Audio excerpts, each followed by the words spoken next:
नमस्कार बालमित्रांनो, चला आज आपण इयत्ता 7वी विषय मराठी यातील पाठ क्रमांक 15 बाबांचे पत्र या एकमाला अभ्यासणार आहोत. हा पाठ एक संकलित पाठ आहे. आज दळणवळणाची साधने वाढलेली आहेत. एकमेकांशी बोलण्यासाठी आपण टेलिफोन, मोबाईल यांचा वापर करतो. दूरच्या देशात ईमेलद्वारे आपण संपर्क साधू शकतो.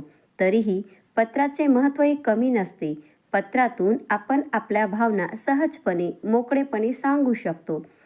येथे पत्रलेखनाचे 2 नमुने दिलेले आहेत. शाळेच्या सुट्टीचा वेळ फुकट न घालवता त्याचा सदुपयोग कसा करता येईल याबद्दल बाबांनी मुलीला मार्गदर्शन केले आहे. चला विद्यार्थी मित्रांनो, आपण पत्राचा अभ्यास करू. सर्वप्रथम पत्रात पत्ता कुठे लिहावा ते आपण पाहू. विद्यार्थी मित्रांनो, जो पत्र लिहिणार आहे त्याचा आधी पत्ता उजवीकडे लिहावा.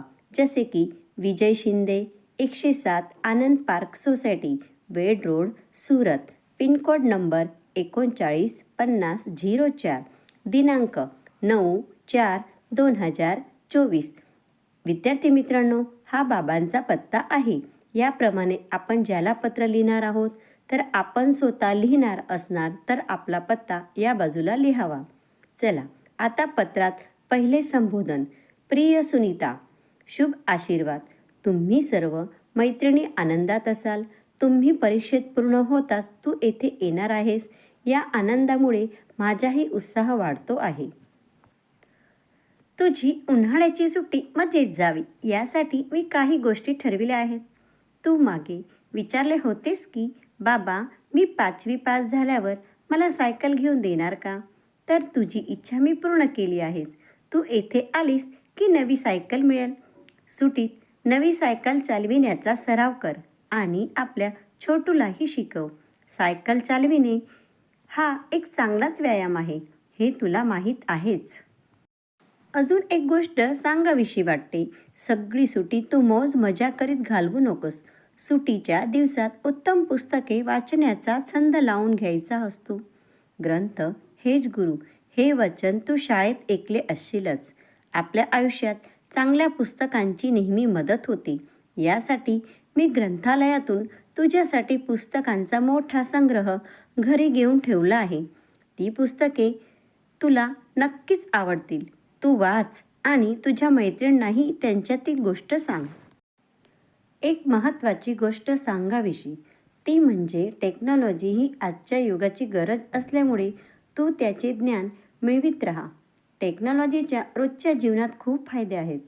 जसे की संशोधन आणि ज्ञानप्राप्तीसाठी व्हॉट्सॲप, व्हिडिओ कॉलिंग, बँकेचे काम, ऑनलाईन शॉपिंग, नवीन जागेची माहिती मिळवणे यासारख्या अनेक फायदे आहेत. पण वापर करताना सावधपणे उपयोग केला पाहिजे. या गोष्टींची माहिती लक्षात घेऊन तू टेक्नॉलॉजीचे ज्ञान मिळवून जीवनात प्रगती कर.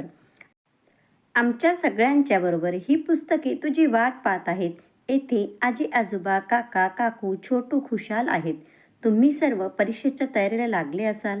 सर्वांना परीक्षेसाठी शुभकामना. पत्राचे उत्तर अवश्य पाठव. तुझे बाबा. विद्यार्थी मित्रांनो, अशा पद्धतीने बाबांनी सुनीताला पत्र लिहिले आहे. सुनीता ही त्यांची मुलगी आहे. अशा प्रकारे बालमित्रांनो, सुनीताला बाबांचे पत्र मिळाले. सुनीताने पत्र वाचले आणि बाबांना तिने पत्राचे प्रतिउत्तरसुद्धा दिले. चला सुनीता बाबांना काय लिहिते बरं ते आपण पाहू. सर्वप्रथम विद्यार्थी मित्रांनो, उजवीकडे सुनीता स्वतःचा पत्ता लिहिणार आहे. त्यानंतर पत्र ज्या दिवशी लिहिलेले असेल त्या दिवसाची तारीख मांडावी. त्यानंतर आपण पत्र कोणाला उल्लेखून लिहिणार आहे त्यांचा संबंध स्पष्ट करावा. जसे की सुनीता बाबांना पत्र लिहित आहे म्हणून सुनीता आपल्या बाबांसाठी लिहील तीर्थरूप बाबासाहेब सी साष्टांग दंडवत. अशा पद्धतीने आता आपण पत्राची सुरुवात करणार आहोत. तुमचे पत्र मिळाले. मला आणि माझ्या मैत्रिणींना पत्र वाचून आनंद झाला. आता मला केव्हा एकदा घरी येईन असे झाले आहे. मी तर स्वप्नातसुद्धा सायकल चालवायला लागले आहे. बाबा, तुम्ही लिहिले आहे की तुम्ही माझ्यासाठी छान छान पुस्तके आणली आहेत. खरंच ही सुट्टी माझ्यासाठी अगदी मजेत जाईल. छोटूला मी सायकल नक्की शिकवीन आणि खूप छान छान गोष्टी सांगीन. किती मजा माझी आणि त्याचीसुद्धा, हो ना बाबा?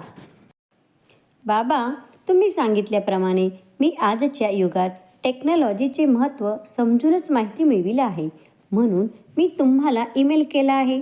बाबा, तुम्हाला माहीत आहे का की टेक्नॉलॉजीचे खूप फायदे आहेत. इंटरनेटमुळे जगभरातील कोणतीही माहिती एक क्लिकवर उपलब्ध होते. शिक्षण, संशोधन आणि ज्ञानप्राप्तीसाठी हे अत्यंत उपयुक्त आहे. इंटरनेटमुळे संवाद करणे सोपे झाले आहे, जसे की ईमेल, व्हॉट्सॲप, व्हिडिओ कॉलिंग यासारख्या साधनांमुळे जगाच्या कोणत्याही कोपऱ्यातील लोकांशी संवाद साधणे सहज झाले आहे.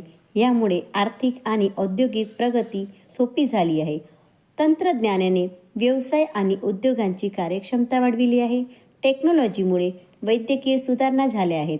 आधुनिक उपकरणे आणि सॉफ्टवेअरमुळे निदान आणि उपचार सोपे झाले आहेत. तंत्रज्ञानामुळे जीवन अधिक सोयीस्कर बनले आहेत. ऑनलाईन शॉपिंग, बँकिंग, शिक्षण आणि मनोरंजन घरबसल्या उपलब्ध झाले आहेत. बाबा, या सर्व फायद्यांबरोबर टेक्नॉलॉजीमुळे नुकसान पण तितकेच आहे हो. इंटरनेट आणि सोशल मीडियामुळे गोपनीयता धोक्यात येऊ लागली आहे. वैयक्तिक माहितीचा दुरुपयोग होण्याची शक्यता असते. तंत्रज्ञानाच्या अतिरेकामुळे अनेकदा व्यक्तींशी संवाद कमी होतो, ज्यामुळे मानवी संबंधावर नकारात्मक परिणाम होऊ शकतो. टेक्नॉलॉजीच्या अतिरेकामुळे तासनतास संगणक किंवा मोबाईलच्या स्क्रीनसमोर बसल्यामुळे दृष्टीदोष, पाठदुखी आणि इतर शारीरिक मानसिक समस्यांमध्ये वाढ होत आहे. त्याशिवाय ऑटोमेशन आणि आर्टिफिशियल इंटेलिजन्समुळे काही पारंपरिक नोकऱ्या धोक्यात आल्या आहेत, ज्यामुळे बेरोजगारी वाढू शकते. टेक्नॉलॉजीचा उपयोग करताना सावध राहून कामे करावी, कारण त्यामुळे सायबर क्राईमद्वारे फसवणुकी होणार नाही. बाबा, माझी अजून एक इच्छा आहे. तिथे आल्यावर पोहायला शिकायचे आहे. रोज संध्याकाळी तुम्ही पोहण्याच्या तलावावर सोडाल ना? माझा अभ्यास छान चालला आहे. माझ्या सगळ्या मैत्रिणींनी आपल्या घरातील सगळ्यांना नमस्कार सांगितला आहे. आई, काका, काकू, आजी, आजोबांना शिरसाष्टांग दंडवत. छोटूला गोड पापा. तुमची लाडकी सुनीता. Email address sunita432@gmail.com.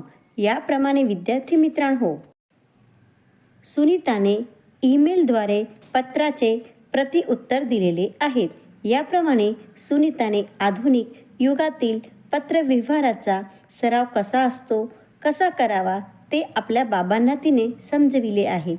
विद्यार्थी मित्रांनो, तुम्हीसुद्धा ईमेलवर आपल्या बाबांना, मित्रमैत्रिणींना पत्र लिहा. चला तर विद्यार्थी मित्रांनो, आपण पाठाच्या आधारे संवादातील प्रश्नांची चर्चा करू. आपले अनुभव एकमेकांना सांगू.